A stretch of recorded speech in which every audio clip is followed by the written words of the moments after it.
बैठक हुई उसमें माननीय मुख्यमंत्री ने निर्देश दिए हैं कि केंद्रीय बजट में अपने अपने विभाग से संबंधित सरकार की योजनाओं पर ध्यान देकर और कैसे मध्य प्रदेश में सारी योजनाएं ला सकें, इसके ऊपर माननीय मंत्रीगण ध्यान देंगे। दूसरा, उन्होंने निर्देश दिया है कि श्रावण मास का महीना चल रहा है और हमारे प्रदेश की जनता बहुत धार्मिक है, तो जितने भी भगवान शिव के मंदिर है उसके आसपास आवागमन थोड़ा ठीक हो, इस बात की सभी जनप्रतिनिधि और माननीय मंत्रीगण चिंता करें। तीसरा ये भी है कि बारिश इस बार अच्छी होने की संभावना है और होना प्रारंभ भी हो गई है, तो जितने भी हमारे नदियां हैं, छोटे नाले हैं, उनका बहाव ठीक हो, उसके कारण जल भराव नहीं हो, इसमें माननीय सभी मंत्रीगण चिंता करें। मुझे ये कहते हुए बहुत प्रसन्नता है कि भारत सरकार के आर्थिक सर्वेक्षण 2024 में मध्य प्रदेश के संदर्भ में जो उल्लेखनीय बात माननीय वित्त मंत्री जी ने कही है, उसमें 2018 से 2023-24 में अवधि में मध्य प्रदेश सतत विकास के लक्ष्यों को प्राप्त करने वाला प्रदेश है, जो तेजी से जहां पर प्रगति हो रही है और इस अवधि में लगभग 15 अंक की बढ़ोतरी हुई। 15 अंक पीछे थे, हम 15 अंक आगे बढ़े हैं। नदी लिंक परियोजना जो हमारी है, केन बेतवा परियोजना, उसकी भी चर्चा की गई। भारत के आर्थिक सर्वेक्षण में मध्य प्रदेश उत्तर प्रदेश को मिलाकर बनी परियोजना में मध्य प्रदेश और उत्तर प्रदेश दोनों को फायदा होगा। जहाँ सिंचाई का पानी मिलेगा वहीं पीने का पानी भी मिलेगा। उसी प्रकार पार्वती कालीसिंध चंबल लिंक परियोजना मध्य प्रदेश और राजस्थान के लिए एक माइलस्टोन होगी। इन दोनों ही प्रदेशों के 13 जिले जहाँ पीने का पानी मिलेगा, सिंचाई का पानी मिलेगा। यह लगभग योजना 72,000 करोड़ में की है योजना, जिसमें 35,000 करोड़ राज्य सरकार के लगेंगे। हमारे यहाँ बड़वानी और खरगोन जिले में प्रचलित डायवर्शन आधारित सिंचाई प्रणाली, जिससे थोड़ा सा लिफ्ट इरिगेशन को परिवर्तित करके बनाया गया है। इसमें इस प्रणाली के माध्यम से जल खेतों तक पहुंच रहा है और इसको एक आइडियल प्रणाली भारत सरकार ने माना है और उसमें मध्य प्रदेश सरकार की पीठ थपथपाई है। अगर हम खेती के उत्पादन की बात करें तो दलहन उत्पादन में मध्य प्रदेश प्रथम नंबर पर है, तिलहन उत्पादन पर दूसरे नंबर पर है और उत्पादन का लगभग 1/4 देश में तिलहन उत्पादन का 5वां हिस्सा मध्य प्रदेश पैदा करता है। सोयाबीन में नंबर 1 है, चना गेहूं के उत्पादन में मध्य प्रदेश नंबर 1 है, जो देश के उत्पादन का लगभग 42%, 28% उनका योगदान देता है। भारत सरकार के सर्वेक्षण की रिपोर्ट में आपको अवगत करा रहा हूँ। मध्य प्रदेश में कुल जो खाद्यान्न उत्पादन में भारत में मध्य प्रदेश दूसरे नंबर पर है। राज्य में मक्का, मोटे अनाज, मूंगफली और मस्टर्ड के उत्पादन में भी हम लोग तीसरे नंबर पर हैं। मध्य प्रदेश में 7 पीएम मित्र पार्कों में से एक कपड़ा उद्योग को बढ़ावा देने के लिए धार जिले में लगभग 4,445 करोड़ की योजना यहाँ पर स्वीकृत की गई है, जिसमें हमारे आदिवासी भाइयों को बड़ी संख्या में रोजगार मिलेगा। मध्य प्रदेश 5वें स्थान पर है और विशेषकर मैं उल्लेख करूंगा इंदौर का जो हमारा बायो सीएनजी प्लांट है, उसके बारे में भी, उसके ऊपर केस स्टडी होना चाहिए। भारत सरकार ने अपने आर्थिक सर्वेक्षण में देश के अन्य नगर निगमों को भी संदेश दिया है। इसमें रोजाना लगभग 45,000 क्यूबिक मीटर बायोगैस का उत्पादन होता है। मुझे ये कहते हुए बहुत प्रसन्नता है कि आईटी के क्षेत्र में निवेश आए, उसके लिए आज नई आईटी पॉलिसी बनाई गई है। उस आईटी पॉलिसी के खास जो उल्लेखनीय बिंदु है मैं उसके ऊपर चर्चा करूंगा। एक तो सिंगल विंडो क्लियरेंस है, दूसरा कैपिटल एक्सपेंडिचर में भी सहयोग करेगी राज्य सरकार। फिर जितने भी बीओपी वगैरह खुलते हैं उनके किराए में सहयोग करेगी, सहायता करेगी राज्य सरकार।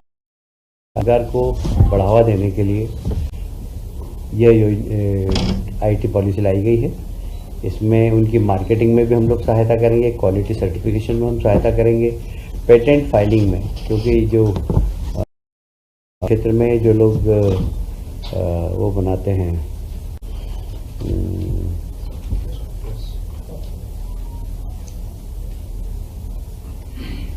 सस्ती दरों पर भूमि भी हम देने वाले हैं, और stamp duty, registration, property tax, इसमें सब में छूट देने का निर्णय लिया है। हमने आईटी पॉलिसी ऐसी बनाई कि देश के सभी आईटी पॉलिसी का हमने कंपैरिजन किया, और मध्य प्रदेश की कैसे आईटी पॉलिसी अच्छी बने जिससे हम निवेश को आकर्षित कर सकें और लोगों को रोजगार के नए अवसर दे सकें। इसमें मैंने पहले ही बता दिया, जमीन में छूट, क्वालिटी में उनका राज्य सरकार सहयोग करेगी। अगर किराए के वीपीओ बनाते हैं तो किराए की छूट, टैक्स में छूट देगी, पेटेंट कराने में छूट देगी। ये सब राज्य सरकार उसकी जिम्मेदारी ले रही है, जिससे कि आईटी में ज़्यादा इन्वेस्टमेंट मध्य प्रदेश में आए। आप सभी जानते हैं कोरोना के अनाज हमने गरीबों को दिया था, तो राज्य सरकार ने MP state civil supply corporation के माध्यम से अनाज बांटा था। आज हमने उनको 75 करोड़ रुपए की राशि आवंटित की है, क्योंकि यह अनाज गरीबों को निःशुल्क बांटा गया था। हमारे वित्त मंत्री जी के आग्रह पर मंदसौर जिले में एक तहसील धुंधड़ का भी आज नई घोषित की है।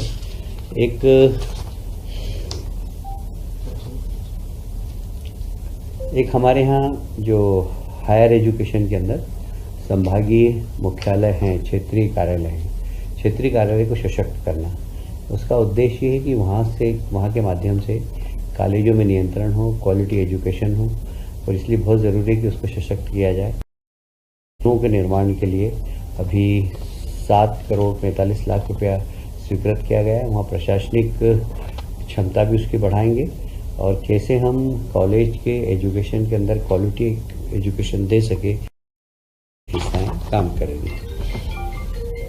मध्य प्रदेश राज्य निर्वाचन आयोग के नवगठित निवाड़ी जिले में अस्थायी पदों की स्वीकृति सामान्य प्रशासन विभाग से दे दी गई है, क्योंकि नया जिला बना था, उसमें पदों की स्थापना करना थी, और उन सब पदों की स्थापना के लिए स्वीकृति प्रदान कर दी गई है।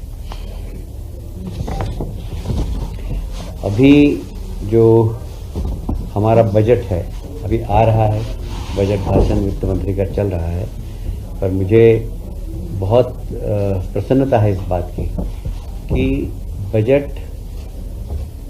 के 9 प्राथमिक बिंदु हैं। पहला है इंफ्रास्ट्रक्चर। पिछले बजट में 10 लाख करोड़ का इंफ्रास्ट्रक्चर में खर्च किया गया था, बजट में प्रावधान किया गया था। इस बार 11 लाख करोड़ का इंफ्रास्ट्रक्चर में बजट में प्रावधान किया गया है। कृषि को बहुत फोकस किया गया, विशेषकर प्राकृतिक खेती को प्रोत्साहन और उनके उत्पादन को सही मूल्य मिल सके, इसके लिए सरकार एक कृषि नीति में प्रावधान कर रही है। रोजगार, जैसा कि मैंने बताया गया है, आज रोजगार एक बड़ी समस्या है। कैसे रोजगार मिल सके और बेरोजगार नौजवान स्वयं अपना उद्योग डाल सके और वे रोजगार मांगे नहीं, रोजगार देने वाले बने। ये माननीय यशस्वी प्रधानमंत्री मोदी जी का सोच है, और उसी को ध्यान में रखते हुए इस बजट में प्रावधान भी किया गया है।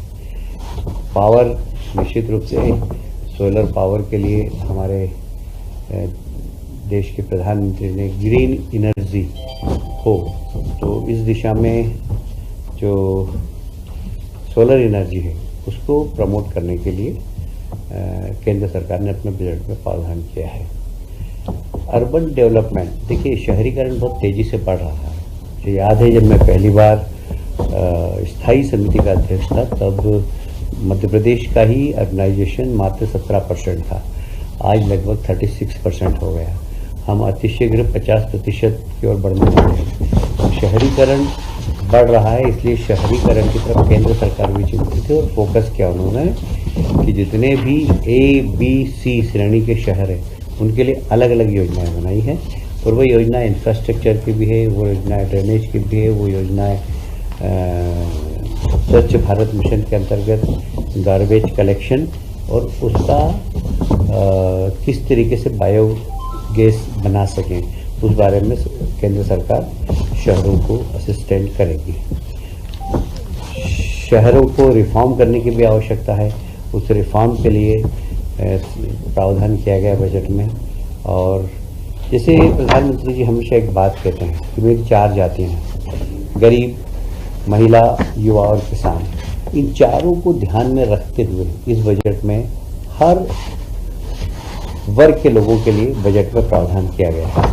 यह बजट को फोकस किया गया 2047 के विकसित भारत की ओर, कैसे हमारा देश अग्रसर हो। पूरे बजट में जो प्रावधान किए गए वो 2047 में हम दुनिया के सबसे ताकतवर देश बने, उसका प्लेटफॉर्म बनाने के लिए ये बजट है। मुझे लगता है कि ये बजट देश के विकास में और राज्यों के साथ तालमेल के साथ राज्यों के विकास में महत्वपूर्ण भूमिका अदा करेगा। Thank you.